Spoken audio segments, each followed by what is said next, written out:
There are a few things that you can do to fix this problem. The first thing you can do is head over to the Play Store and check if your messenger is updated or not. If you see a button called update, then you should update your messenger and check if this solves your problem. If it still doesn't solve your problem, then you'll need to head over to the settings option on your device. Then you'll need to go to the apps setting and then head over to manage apps. Now in the search bar, type in messenger.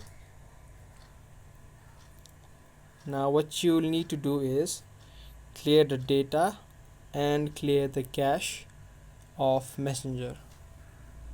After you clear the data, make sure that you remember the password and email address to your messenger, because after you clear the data of your email and password will be removed from your device.